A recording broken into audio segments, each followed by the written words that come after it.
11ஆம் அதிகாரம் 34ஆம் வசனம். அவனை எங்கே வைத்தீர்கள் என்றார். ஆண்டவரே வந்து பாரும் என்றார்கள். ஆண்டவரே வந்து பாரும் என்று குறிப்பிடப்பட்டுள்ளது. எதற்காக சொல்கிறாங்கன்னா, லாசர் மரிக்கிறார். மரித்து 4 நாள் ஆகுது. அவர் போய் பார்க்குறார். சரிங்களா? அப்போ நீங்கள் எங்கே இருந்தால் மறிச்சிருக்க மாட்டாங்கன்னு சொல்லி மாத்தாலும் மரியாலும் சொல்கிறாங்க.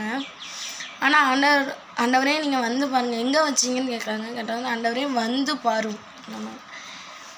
எதுக்காக அவங்க வந்து பாரும் சொல்கிறாங்கன்னா, அவன் மறித்து போயிட்டா அந்த கல்லறைக்குள்ளே தான் இருக்கான் அப்படின்றத சொல்கிறாங்க. நாருமே சப்பான்னு சொல்லும்போது வந்து பாருங்க சொல்கிறாங்க. ஆனால் ஆண்டவர் என்ன சொல்கிறாருன்னா, உங்கள் வாழ்க்கையில் மரித்ததாய் காணப்படுகிற காரியங்கள், மரித்ததாக இருக்கிற உங்கள் சரீரமாக இருந்தாலும் அவரால் என்ன பண்ண முடியும்னா உயிர்ப்பிக்கப்பட முடியும். சரிங்களா? அவர் வந்து பாருங்கள், நீங்கள் கூப்பிட்டீங்கன்னா என்னாகும்? அன்னைக்கு லாசரை உயிரோடு எழுப்புனார்.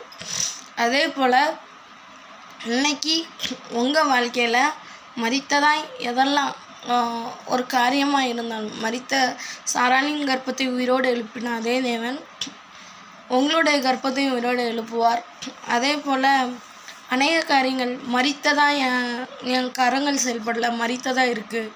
கால்கள் செயல்பட முடியல, மரித்ததாக இருக்குது. என்னுடைய முதுகு தண்டுவடை மரித்ததாக இருக்குது. இது சொல்லலாம். ஆண்டவரே வந்து பாருங்கள், இது இப்படி இருக்கு இசப்பா நீங்கள் சொன்னீங்கன்னா அவர் உங்களை உயிரோடு எழுப்பவும் மரித்த சரீரத்தை உயிர்ப்பிக்கவும் அவரால் முடியும். அன்றைக்கி லாசருவை எழுப்பினார். ஒரு காரியம் கூட உங்களால், அந்த காரியம் எல்லாமே முடிஞ்சு போச்சு, என் லைஃபே இது நடந்ததால் முடிஞ்சு போச்சுன்னு நீங்கள் நினைக்கலாம்.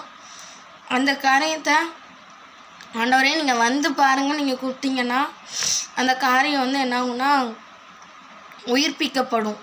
சரிங்களா? ஆண்டவர் என்ன சொல்கிறாரு? ஆண்டவரே வந்து பாருன்னு சொல்லி அன்றைக்கி மார்த்தாலும் மரியாளும் சொன்னாங்க.